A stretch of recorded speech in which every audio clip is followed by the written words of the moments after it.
De regreso a las sendas antiguas. Todos sean ustedes bienvenidos a su canal de regreso a las sendas antiguas. Hoy vamos a terminar con el tema de Isaías 53 y vamos a comenzar con el versículo 10. Vamos a cubrir versículos 10, 11 y 12 de Isaías 53. Gracias por sus comentarios.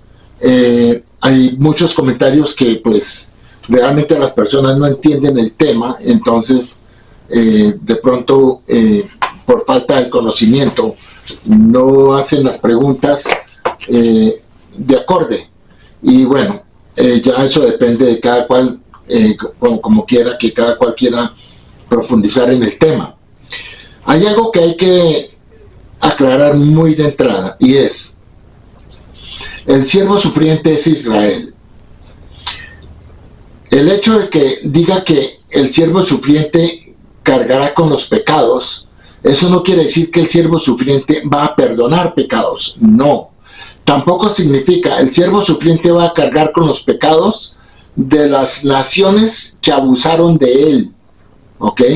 Entonces, es cierto que Dios castigó a Israel con el destierro y lo llevó y lo mandó por todo el mundo y a los imperios y naciones paganas.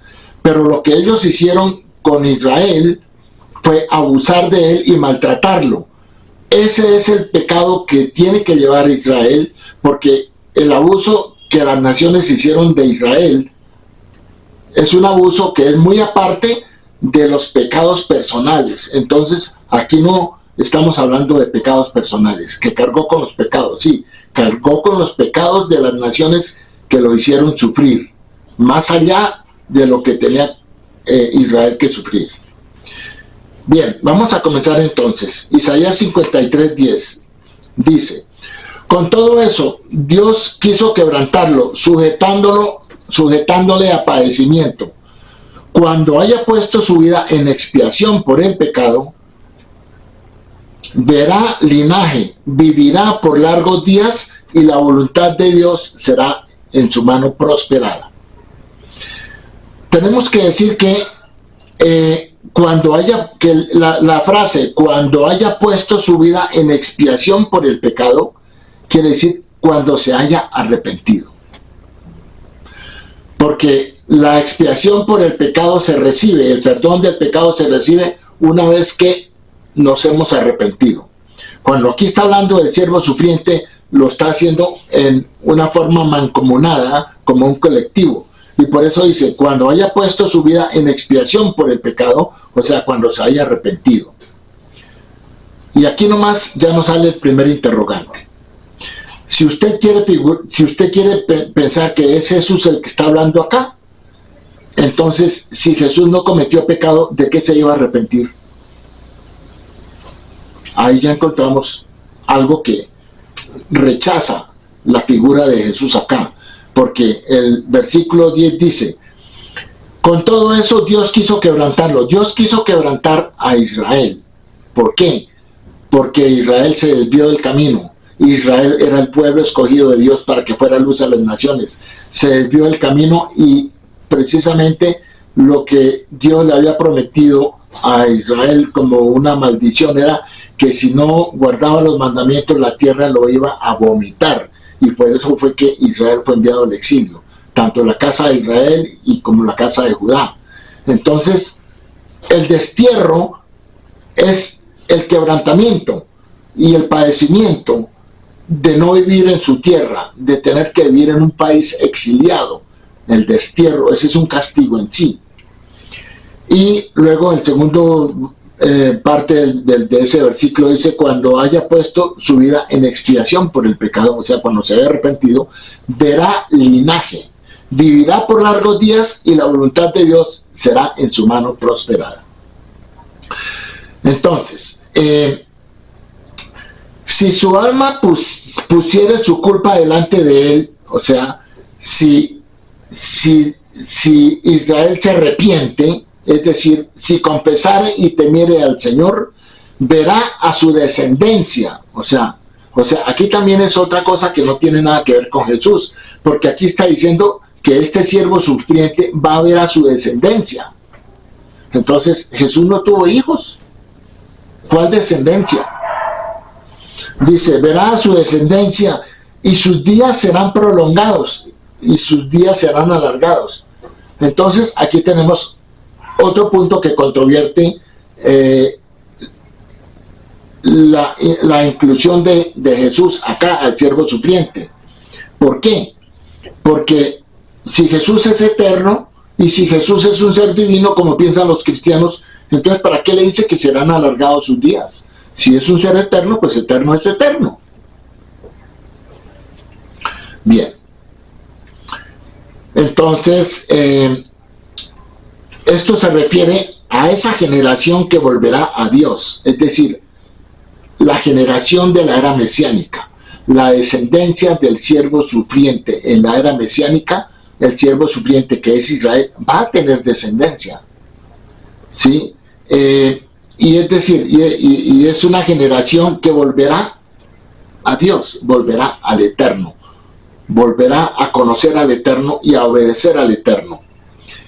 Es decir, volverá a obedecer la ley de Dios. Y esto sucederá en los días del Mesías. Entonces, este tema del siervo sufriente no se ha cumplido. O sea, las promesas para el siervo sufriente no se han cumplido, porque esos son para la era mesiánica. Así que, nada que ver. Aquí ven ustedes que la figura de Jesús no tiene ninguna relevancia, precisamente en este versículo 10. Bueno, y el Señor quiso aplastarlo, lo enfermó. Si su alma hace restitución, verá hijos, prolongará sus días y el propósito de Dios prosperará en su mano. Ahora, el profeta nos dice que Dios deseaba afligir al siervo. El propósito del sufrimiento de Israel, desde la perspectiva de Israel, es refinarlo. Así como un padre amoroso reprende a su hijo, Dios puso a Israel en el horno del exilio. Para que el sufrimiento cumpla su propósito, el siervo necesita reconocer su propia culpa. Ningún ser creado está libre de culpa, y al reconocer la culpa nos acercamos a la verdad de Dios. Tanto Isaías como Daniel, como Esdras, como Nehemías eran todos justos, pero todos reconocieron su culpa. Y así, y no solamente su propia culpa, sino la culpa de ellos junto con los pecados de la nación, como lo hace Daniel en capítulo 9, versículo 20. El profeta continúa diciéndonos cuál será la recompensa que experimentará el siervo como resultado de reconocer su culpa. El siervo verá a su descendencia física caminar sobre sus pasos. O sea, es una descendencia que continuará haciendo el papel del pueblo elegido por el Eterno. Y sus días se alargarán. Estas dos bendiciones no están relacionadas. Ningún individuo justo tiene días largos garantizados. Entonces, vamos a traer ahorita el tema de Jesús. ¿Cómo se le iban a alargar a Jesús los días si era un ser humano y él murió sumamente joven? Entonces sus días no se alargaron. Y si es un ser eterno, ¿cómo usted le va a alargar los días o los años a un ser que es eterno? Eterno es eterno.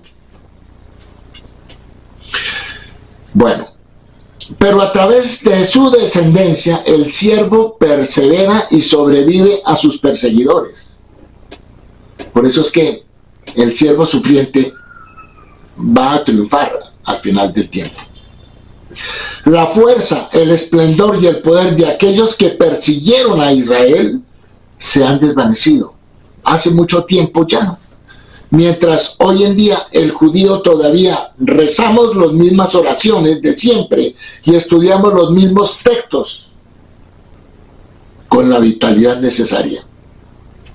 Todos los países que castigaron y que abusaron de Israel ya no están, ya no son imperios. pero el pueblo de Israel ha sobrevivido. Y esa es una de las pruebas más fehacientes de que Israel es el pueblo elegido por Dios para que fuera luz a las naciones. Eso lo encuentra en Isaías capítulo 49, versículo 6. Es el mismo judío que suscitó el odio fanático de los padres de la iglesia.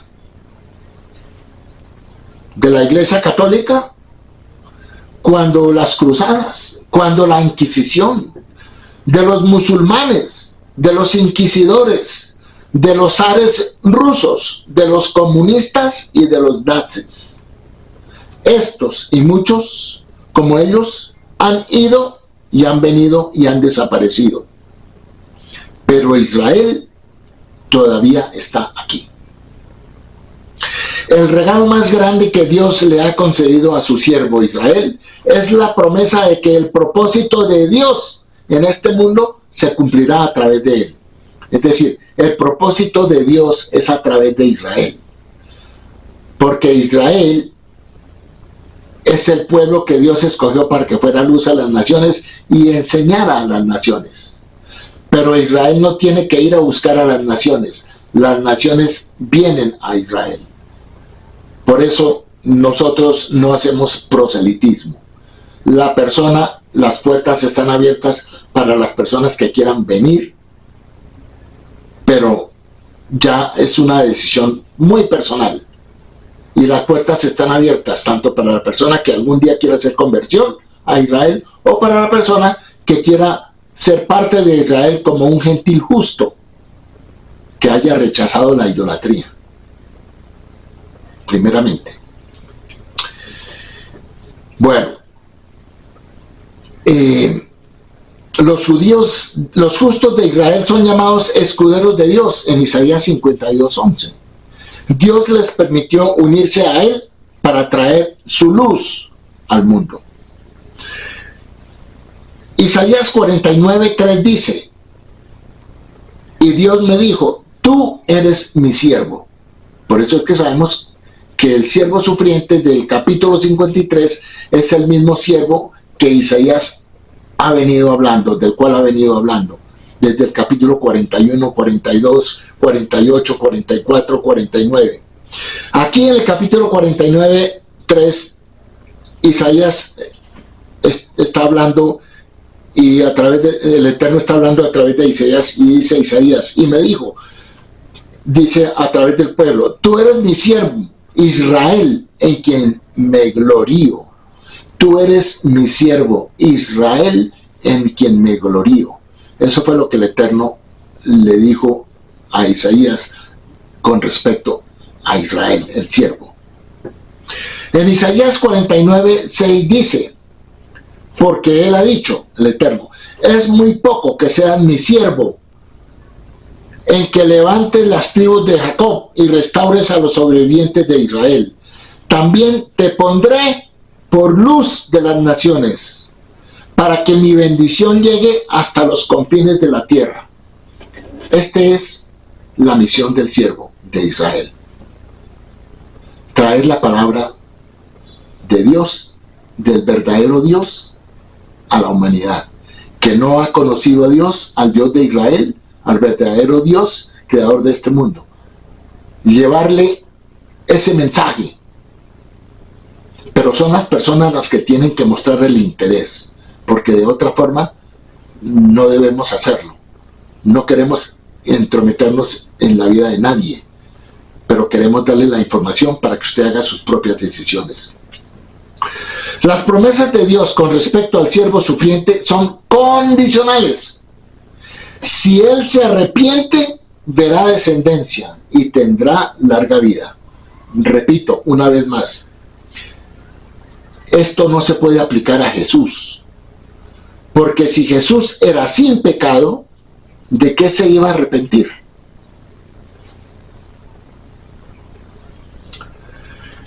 Según el Nuevo Testamento, Jesús tenía un conocimiento específico de su misión en la tierra y de su destino en el cielo, según los escritos del Nuevo Testamento. Por ejemplo, en el Evangelio de Juan, Jesús dice, yo descendí del cielo. Juan 6:51. Y sé de dónde vengo y a dónde voy, Juan 8:14. En el Evangelio de Mateo les dijo a sus discípulos que es necesario que vaya a Jerusalén y padezca muchas cosas y sea muerto y resucite al tercer día, Mateo 16:21. Lo que supuestamente dejó temporalmente en el cielo y sus supuestas recompensas adicionales en su regreso celestial se encuentran en Filipenses capítulo 2, versículos 6 al 11, donde dice: el cual, siendo en forma de Dios, no estimó el ser igual a Dios como cosa a que aferrarse, sino que se despojó a sí mismo, tomando forma de siervo, hecho semejante a los hombres. Y estando en la condición de hombre, se humilló a sí mismo, haciéndose obediente hasta la muerte y muerte de cruz. En el versículo 3 dice: por lo cual Dios también le exaltó hasta lo sumo y le dio un nombre que es sobre todo nombre, para que en el nombre de Jesús se doble toda rodilla de los que están en los cielos y en la tierra y debajo de la tierra, y toda lengua confiese que Jesucristo es el Señor, para gloria de Dios Padre. Eso es lo que está en Filipenses capítulo 6 al 11. Ahora, eso no tiene ningún fundamento bíblico. Obvio, lo que dice Filipenses no tiene ningún fundamento bíblico. Porque ¿dónde está eso? Que Dios lo nombró y que Dios lo hizo. ¿En dónde está? ¿Cuál es el fundamento? No lo hay. No lo hay. ¿Quién se inventó esto? Pero no debería haber necesidad, ojo con esto, no debería haber necesidad de que Dios prometa una recompensa con la condición de que Jesús cumpla sus deseos. ¿Para qué le va a prometer a Dios si Dios también es eterno? ¿Qué le va a prometer a un ser eterno? Ahora, si Jesús es todo lo que el cristianismo afirma que es, entonces Dios sabía que este ser divino, encarnado y sin pecado, cumpliría con todo lo que se requería de él. Ciertamente no tiene sentido pensar que Dios prometa recompensar a un ser eterno destinado al cielo, ni siquiera ni con tener hijos, ni con alargarle los años de vida. Porque si es un ser eterno, pues es eterno. Tales cosas se prometen a los humanos, no a alguien que supuestamente es eterno.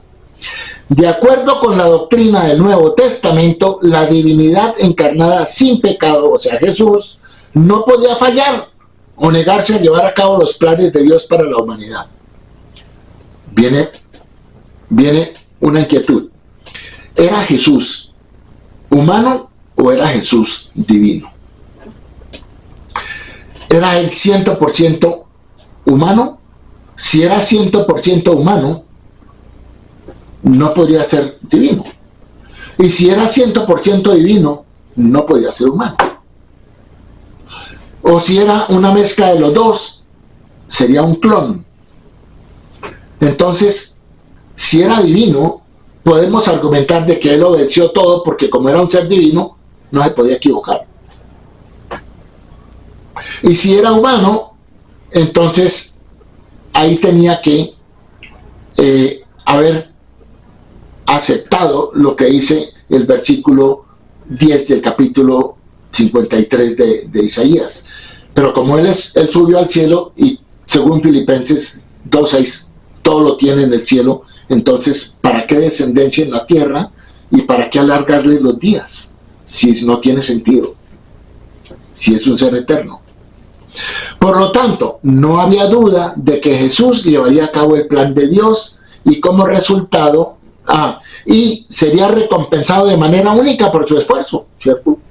Como resultado, la aplicación al Jesús del Nuevo Testamento del condicional, si quisiera, o sea, si se arrepintiera, verá descendencia. Pues esto habla en términos profundamente humanos. No tiene sentido si se arrepintiera. Y eso es lo que el versículo 10 dice, si se arrepintiera. Pero, ¿de qué se iba a arrepentir Jesús si según el cristianismo nunca pecó? Así que una vez más, vemos que Isaías 53 no se puede estar refiriendo a Jesús, ya que Jesús, si nunca pecó, no tendría de qué arrepentirse. La segunda parte de la promesa, donde dice, Él prolongará los días, tampoco se puede aplicar a Jesús, quien murió a una edad muy corta, a una edad temprana, 30 a 33 años. Aplicar estas palabras, como lo hacen los comentaristas cristianos, no solo es evasivo y equivocado, sino también no tiene sentido. ¿Cómo puede tal promesa tener algún significado para Jesús, a quien se considera de sustancia divina y cuya existencia el cristianismo cree que es eterna? ¿Para qué le promete alargarle los días a un ser eterno? No tiene sentido. No habría necesidad de que Dios asegurara a un miembro de la Trinidad la vida eterna. Al comprender el significado de la frase prolongará los días, debe entenderse que hay una diferencia de significado entre el concepto de prolongación de los días y el de obtener la vida eterna. El concepto de una vida prolongada no puede ser tratado como el equivalente de la vida eterna, porque en un contexto eterno, el tiempo de cualquier duración no tiene importancia, no hay límite.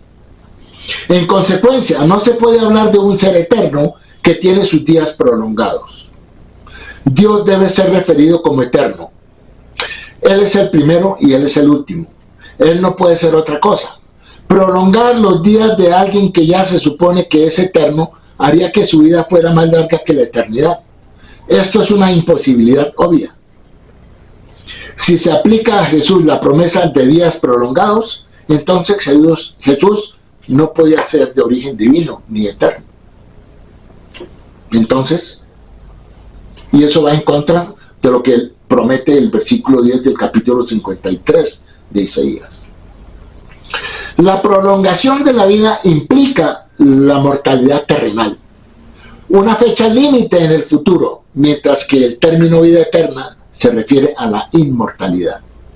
Por lo tanto, la frase días prolongados solo puede relacionarse con la existencia corporal limitada en este mundo y no con la infinitud de la vida eterna.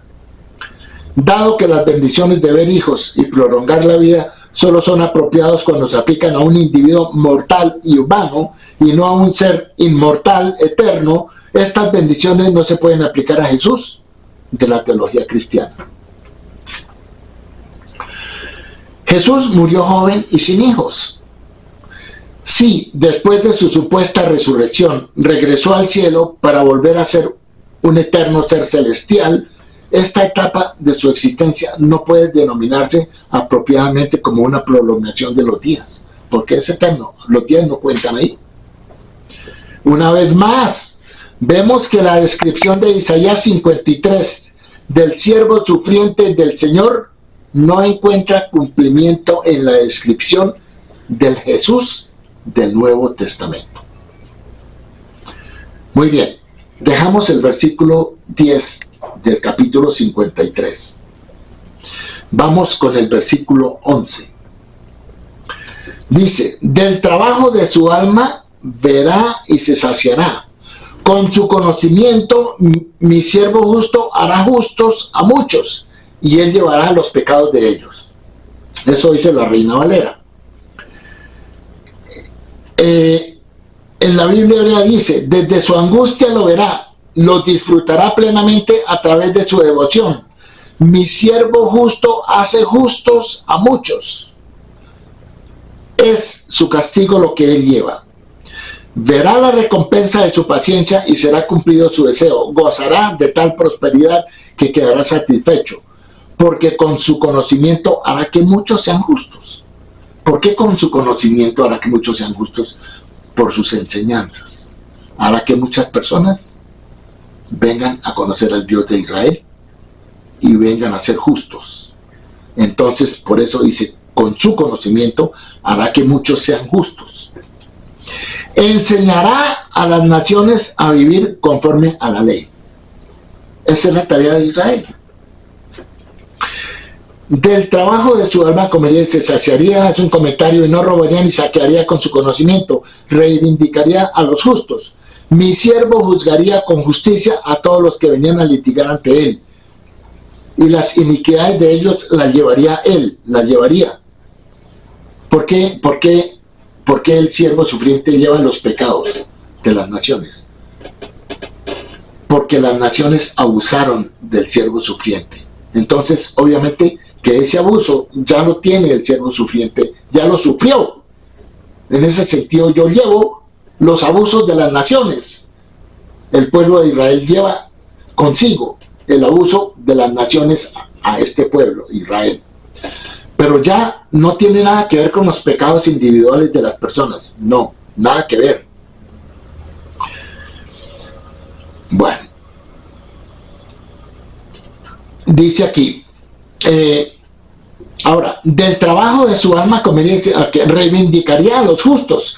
Mi siervo juzgaría con justicia a todos los que venían a litigar ante él, y las iniquidades de ellos las llevaría. Él las llevaría a la manera de todos los justos, como está dicho en Números 18.1.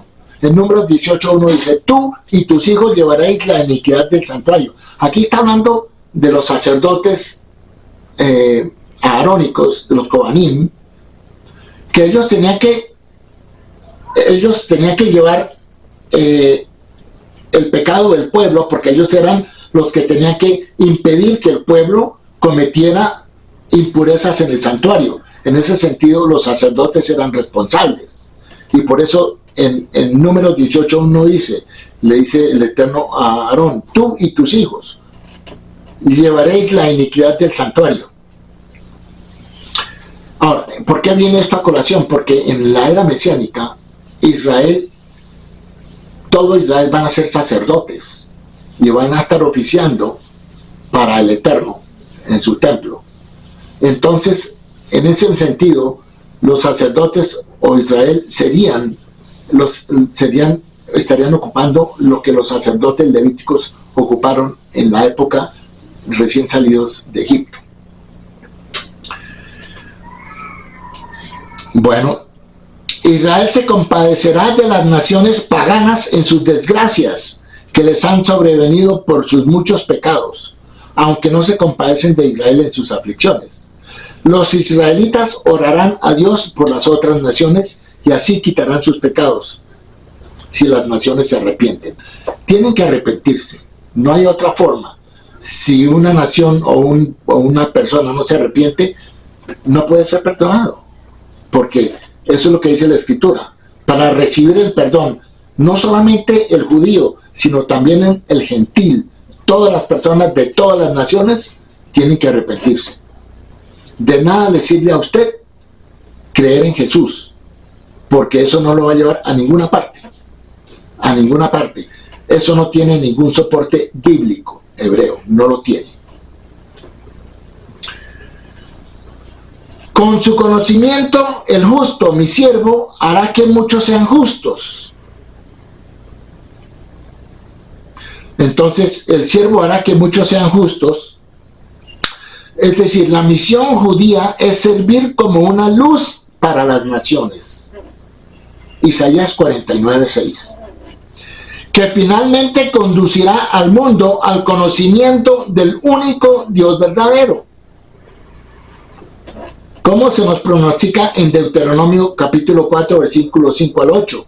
Está en Zacarías 8:23, donde dice, miren lo que dice Zacarías 8:23.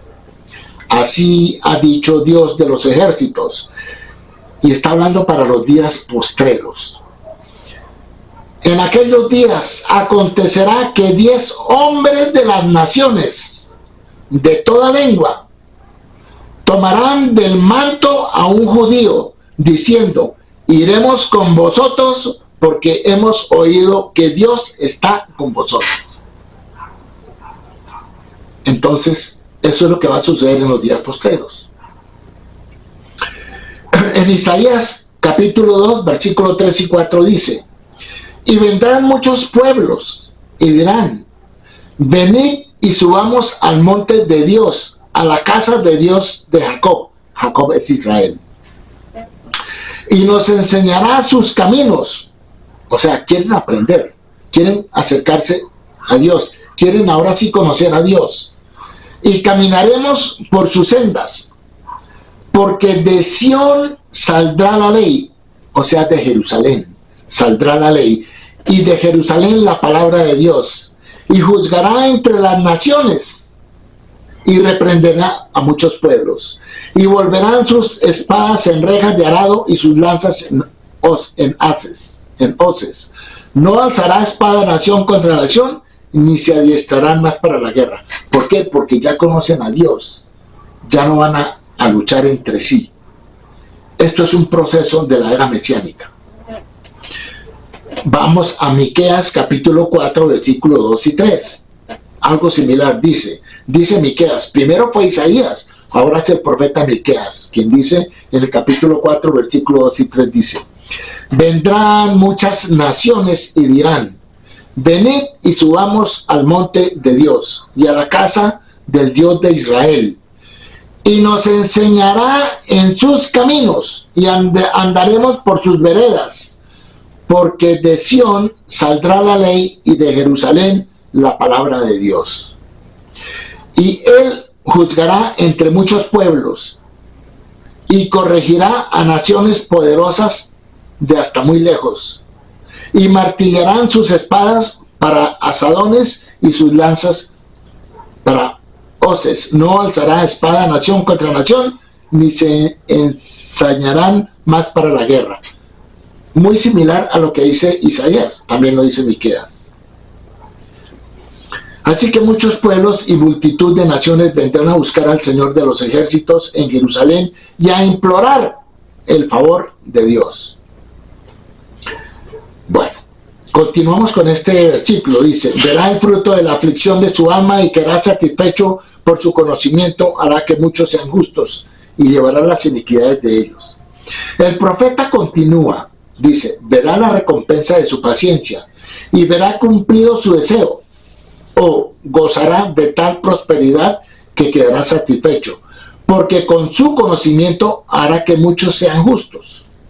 Enseñará a las naciones a vivir conforme a la ley, describiendo la recompensa que experimentará el siervo como recompensa por su sufrimiento. El siervo verá el bien que se logró a través de su sufrimiento, y se saciará con el conocimiento de que el propósito de Dios se llevó a cabo a través de su sufrimiento. El propósito de Dios se llevó a través del sufrimiento de Israel. Y aquí tenemos que separar dos cosas. Uno, el pecado de Israel como haberse alejado de los caminos de Dios, que sufrió el destierro. Pero en el destierro, el pecado de las naciones que abusaron de Israel.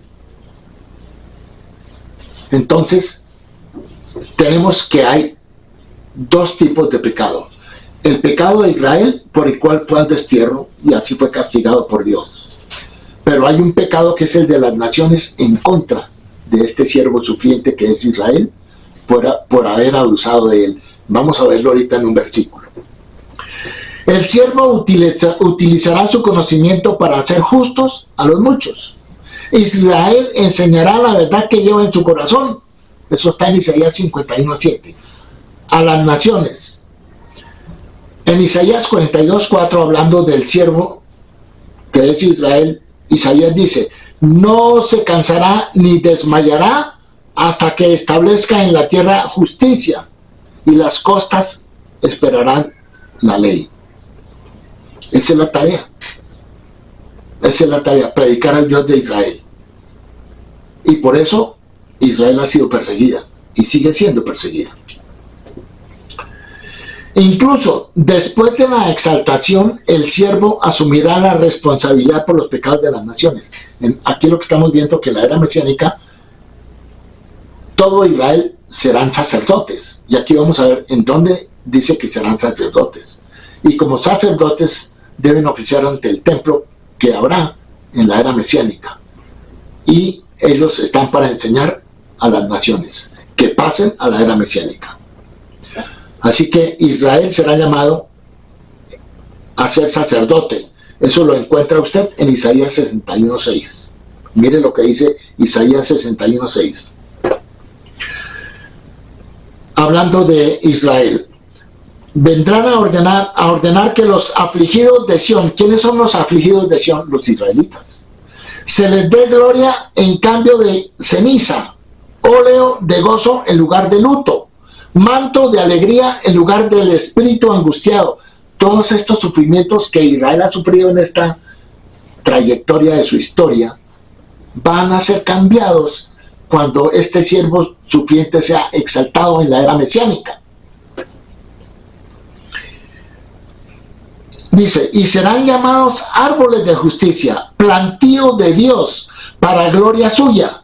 Luego dice en el versículo 4, reedificarán las ruinas antiguas y levantarán los asolamientos primeros, y restaurarán las ciudades arruinadas, los escombros de muchas generaciones. Mire lo que dice el versículo 5 de Isaías 61. Y extranjeros apacentarán vuestras ovejas. O sea que los extranjeros van a apacentar las ovejas de Israel. Eso es lo que dice Isaías 61, 5. Y extranjeros apacentarán vuestras ovejas. Y los extraños serán vuestros labradores y vuestros viñadores.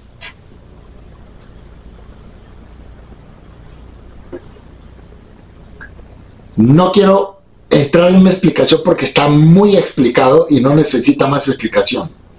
Dice, mire lo que le dice a Israel, y vosotros seréis llamados sacerdotes de Dios, sacerdotes de Dios.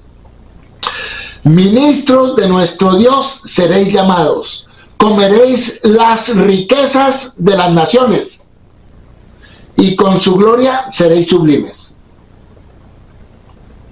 O sea, esa va a ser el papel de Israel en la era mesiánica. Entonces van a ser sacerdotes, todo Israel va a ser sacerdotes para las naciones gentiles.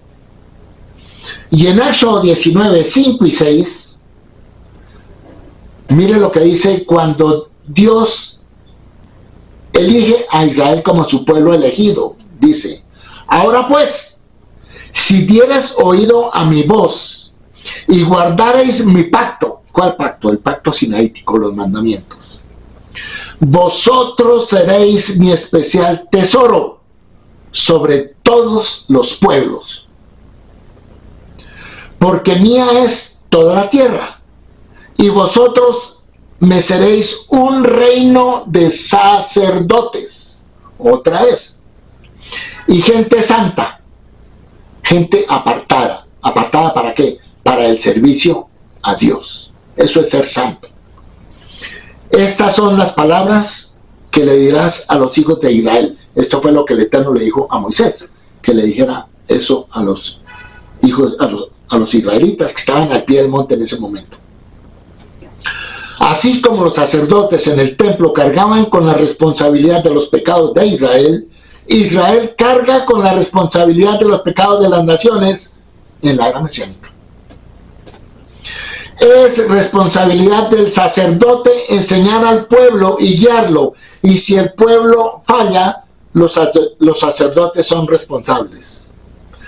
En la era mesiánica, la responsabilidad de enseñar a la humanidad recaerá sobre los hombros de los justos de Israel. Ese es el versículo 11.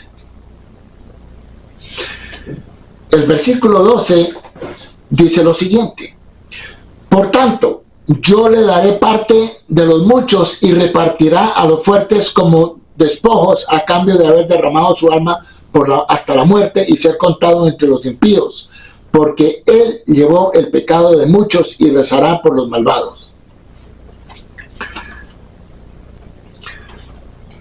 Y en la Biblia hebrea dice, ciertamente le daré muchos como su porción, recibirá la multitud como su botín, porque se expuso a la muerte y fue contado entre los pecadores, mientras que él cargó con la culpa de muchos e hizo intercesión por los pecadores. Por tanto, porque hizo esto, le daré una herencia y mucho en público, porque derramó su alma hasta la muerte. Y con los transgresores fue contado, sufrió tormentos como si hubiera pecado y transgredido. Y esto es por causa de los demás. Por causa de los demás, y llevó el pecado de muchos. ciertamente daré a Israel una parte del botín, y botín tomado de muchas naciones. El botín va a ser tomado de las naciones.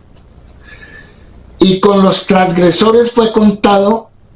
¿Por qué con los transgresores fue contado? Porque como estuvo exiliado en las naciones paganas, gentiles, entonces fue contado con esos transgresores.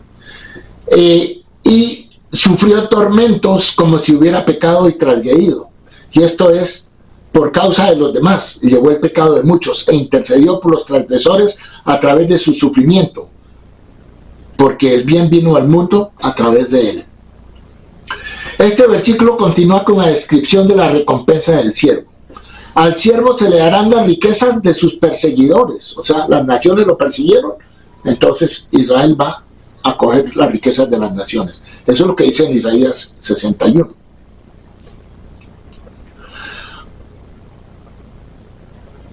Estos les serán concedidos como el botín de guerra. Zacarías 14:14 dice: y Judá también peleará en Jerusalén, y serán reunidas las riquezas de todas las naciones de alrededor, oro y plata y ropas de vestir en gran abundancia. Esta recompensa se la debe al siervo por su disposición a morir por Dios y por aceptar el escarnio de sus perseguidores, que lo consideraban como un criminal. El sufrimiento que soportaron los justos de Israel, un sufrimiento que incluía ser marginados de la humanidad, y muchas veces incluso la muerte, llevó a toda la humanidad a experimentar la luz de Dios por la muerte de este siervo. Isaías 60:10 dice: extranjeros edificarán tus muros, y sus reyes te servirán, porque en mi ira te castigué, mas en mi buena voluntad tendré de ti misericordia. Eso es lo que Dios le está diciendo a Israel. En el versículo 12 Dios habla del siervo que como resultado de su abnegación está dispuesto a entregar todo lo que posee en el servicio a Dios. ¿Cuál es el significado del sacrificio? Esta es una pregunta crucial. El supuesto sacrificio de Jesús cristiano está muy exagerado. Hay un grave mal uso del concepto de sacrificio, donde alguien que se supone que es un ser sobrenatural sabe que al renunciar a una existencia de carne y hueso, algo esencialmente sin importancia para él, recibirá a cambio una posición de exaltación eterna y poder. La muerte de Jesús no puede llamarse un sacrificio. Al dejar atrás su vida humana transitoria, se alega que Jesús regresó al cielo para convertirse una vez más en parte de la divinidad eterna, en su entorno celestial apropiado. ¿Es esto lo que el cristianismo llama el Cordero de Dios? ¿Una ofrenda de sacrificio? Pero aquí hay algo que decir. ¿Qué tiene que ver el Cordero acá? Porque el Cordero de Dios, el Cordero que sacrificaron fue cuando salieron de Egipto, para la Pascua. Pero ese Cordero no era para perdonar ningún pecado. Ese Cordero tenía la finalidad de castigar la idolatría de Egipto, porque el Cordero era un dios, una divinidad de los egipcios. Tenga eso en cuenta. Entonces, si él vino a recompensarse él mismo, porque si él es también eterno, dice, esto sería como recompensarse a uno mismo por obedecerse a uno mismo. No tiene sentido.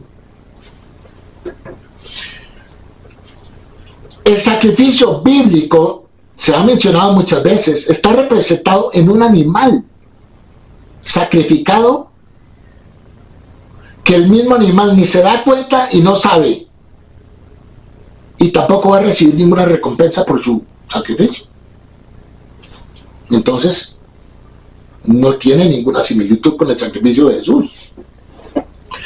¿Por qué habría? Tampoco se puede llamar sacrificio, porque ya hemos mencionado que para hacer sacrificio bajo el orden levítico no cumplió ninguno de los requisitos. No fueron sacerdotes judíos, los Kohanim del orden arónico, los que lo degollaron. No murió degollado, murió en una cruz, que era un implemento de castigo romano para la subversión. Murió fuera del campamento, donde tenía que ser, la sangre tenía que ser vertida en el santuario, y la sangre de él no fue vertida en el santuario, y su cuerpo tenía que ser quemado, y el cuerpo de Jesús no fue quemado. Entonces no cumplió ninguno de los rituales de sacrificio. ¿Por qué habría de ser recompensado Jesús por su supuesto sacrificio, por hacer lo que él mismo, como Dios, quería que se hiciera? O sea, él mismo se está mandando a crucificar, se crucifica y él mismo vuelve a ser Dios. Eso no tiene sentido. No tiene sentido que Dios, de quien Jesús es supuestamente una parte, diga: le daré parte con los grandes, como una recompensa real para sí mismo. Tal recompensa puede darse propiamente a quien es totalmente humano, no a un ser que es divino o eterno, pero no a quien es al mismo tiempo un ser sobrenatural. Paralelamente a la promesa de Dios que dice: repartirle parte con los grandes, esta frase, el término los poderosos, se refiere a la nación poderosa, los descendientes de Abraham, según Génesis 18.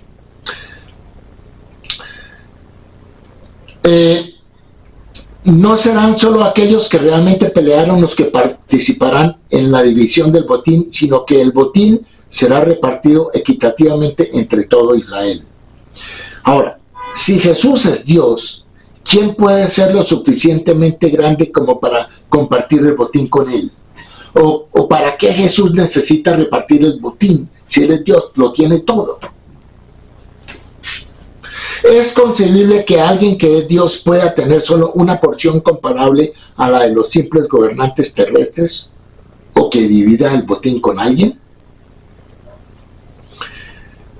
Incluso si esto pudiera racionalizarse, iría en contra de lo que se afirma en el Salmo 2. Acuérdense que en el Salmo 2, el Eterno le dice a David: tú eres mi hijo, yo te he engendrado hoy. El cristianismo lo coge como si fuera Jesús.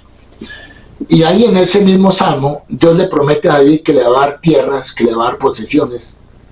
Y si fuera Jesús, ¿para qué necesita posesiones si es un ser divino? Entonces ahí tampoco tiene nada que ver con el Salmo 2. En ese salmo Dios ofrece a la persona en cuestión toda la tierra como posesión, y se les dice a todos los gobernantes que rindan homenaje a esta persona. ¿Sí? Ahora, en Isaías 53:12 y el Salmo no podrán estar refiriéndose literalmente al mismo individuo. No puede ser. Bueno, ¿dónde y cuál es el cumplimiento? ¿Se deja el cumplimiento a la falsa mentira de la segunda venida de Él viene en cualquier momento? Según los cristianos, están convencidos de que Él va a volver. Pero ya tenemos 2000 años de historia y lo que podemos decir hasta ahora es que Él no ha vuelto, no va a volver ni entonces ni ahora y de pronto nunca. Bien, ahora, dice acá: porque ha derramado su alma hasta la muerte. Esto no puede referirse al Jesús de los evangelios si la frase significa morir voluntariamente. Jesús derramó su alma, es decir, murió en la cruz. Pero ¿cómo murió en la cruz? Como diciendo en el último momento: Dios mío, ¿por qué me has desamparado? O sea, estaba como sorprendido. Eso no es morir voluntariamente. Y también Él se defendió en el juicio.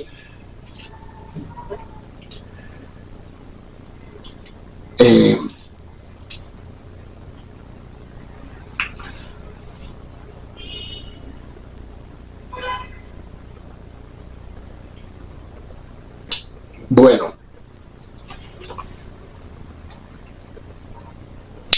se dice que Él fue contado con los transgresores y Él llevó el pecado de muchos. Se dice del siervo: y fue contado con los transgresores y Él llevó el pecado de muchos. Pero ¿qué seguridad hay de que se refiere a Jesús? Si bien muchas personas a lo largo de la historia han sido contadas con los transgresores, quienes pueden afirmar con verdad haber llevado el pecado de muchos. En el caso de Jesús no hay prueba en ninguna parte de que literalmente Él llevó los pecados de muchos. ¿Cuál es la evidencia de que Jesús murió por los pecados del mundo? ¿Dónde está la evidencia? ¿En dónde? aparte de que fue lo que alguien escribió o se inventó. Pero ¿cuál es el fundamento? No hay un fundamento bíblico, porque nadie puede morir por los pecados del mundo. No hay un fundamento bíblico.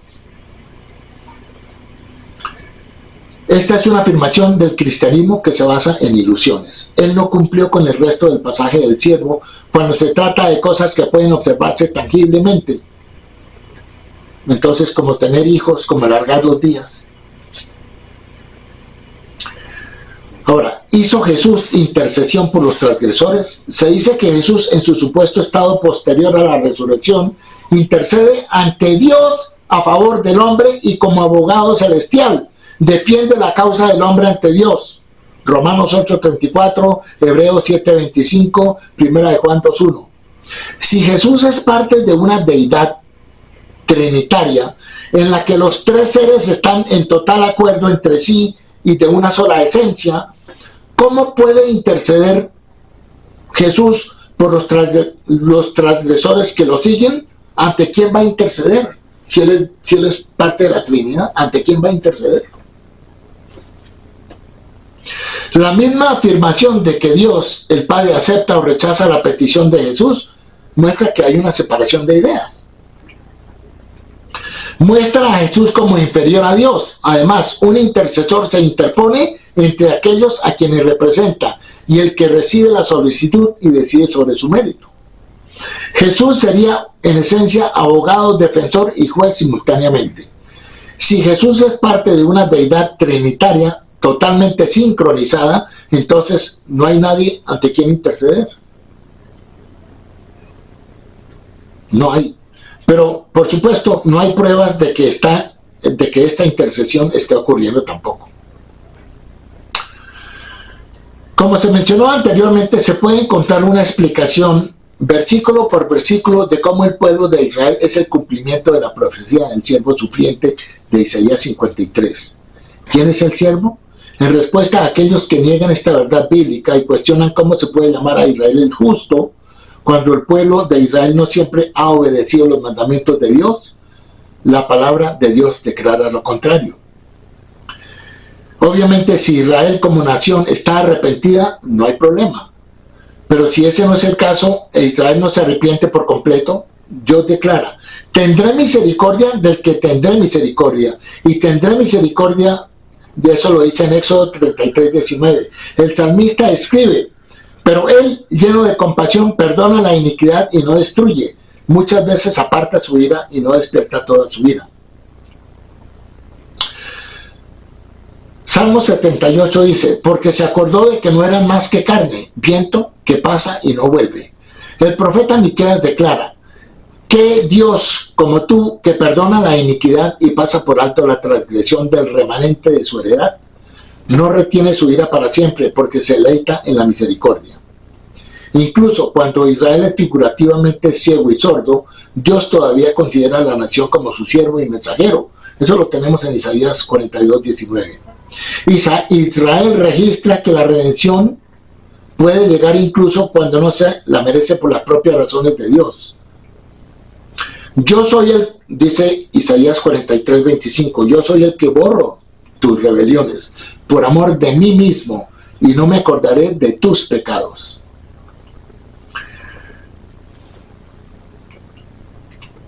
También en Isaías 44:21 Dios dice: vuélvete a mí porque yo te he redimido. El Señor ha redimido a Israel y se glorifica en Israel. Isaías 44:21 al 23. Dios redime a su pueblo, aunque no merezca esta redención, según estricta justicia. La necesidad,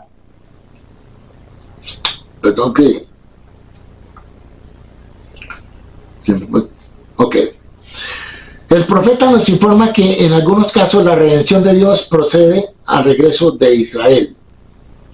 Acuérdate de estas cosas, oh Israel, porque eres mi siervo. Yo te formé, tú eres mi siervo, oh Israel, no te olvides de mí. He borrado como una nube tus transgresiones y como una nube tus pecados. Vuélvete a mí porque yo te he redimido. El Señor ha redimido a Jacob y se glorifica en Israel. Así Dios declara al profeta Isaías, y tu pueblo son como son todos justos, según Isaías 60:21. Ahora, individualmente, como dije anteriormente, no hay expiación sin arrepentimiento. Individualmente cada persona tiene que ser juzgada de acuerdo a sus pecados o a su comportamiento o a su arrepentimiento. Sin embargo, en el caso de Israel, después de hacer sufrir a la nación por sus pecados, Dios perdona por su propio bien para que las otras naciones no se burlen de él. Isaías 43:25 dice: no compraste para mí caña, ahí está Dios diciéndole a Israel, no compraste para mí caña aromática por dinero, ni me saciaste con la grosura de tus sacrificios, sino pusiste sobre mí la carga de tus pecados, me fatigaste con tus maldades, por eso lo castigó con el destierro. Luego dice en Isaías 43:25, yo soy el que borro tus rebeliones por amor de mí mismo, y no me acordaré de tus pecados.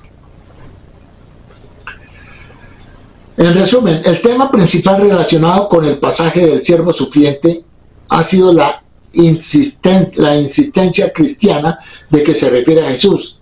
Debería ser obvio que el pasaje no describe a Jesús en absoluto. No lo describe. La palabra de Dios es bastante clara en cuanto a quién es el siervo.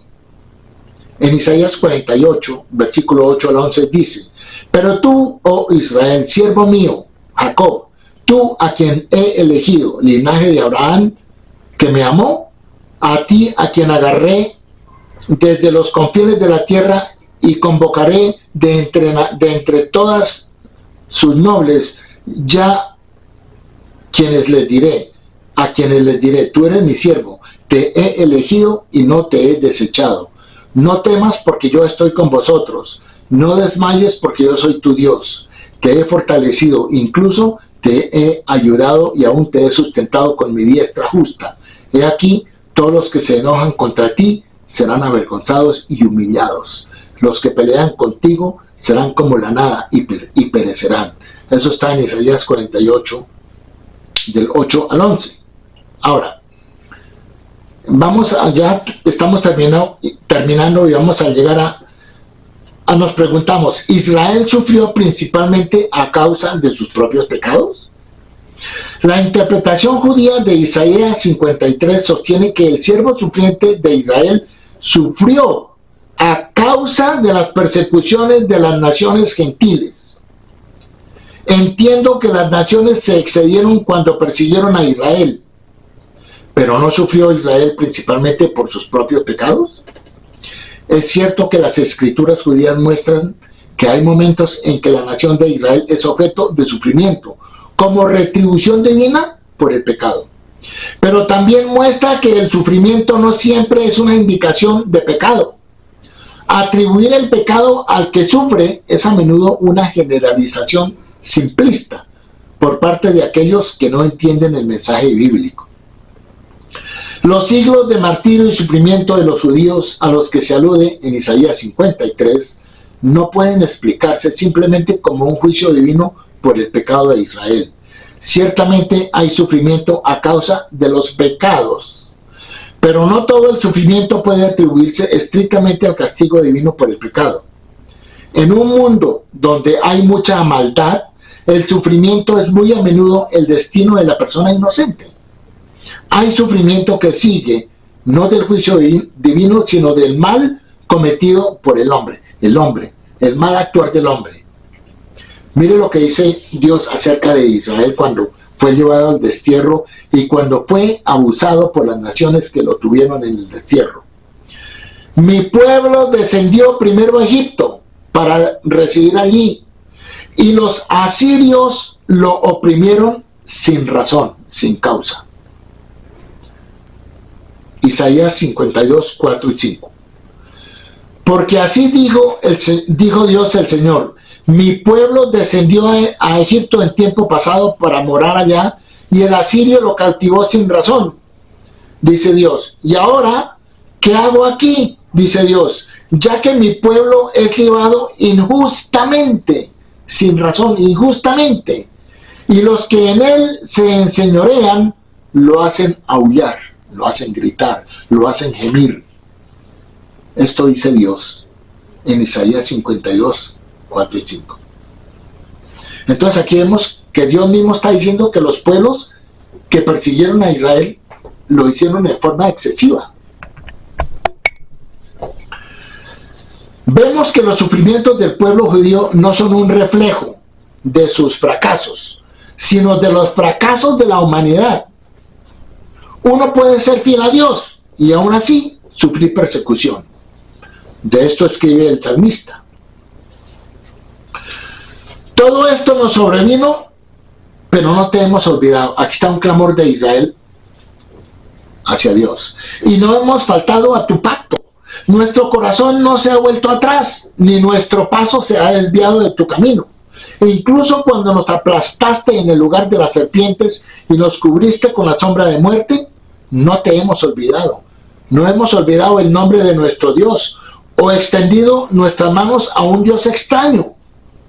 No es para que Dios pueda examinar esto porque Él conoce los secretos del corazón. Porque por tu causa somos muertos todo el tiempo. Este es un clamor de Israel a Dios.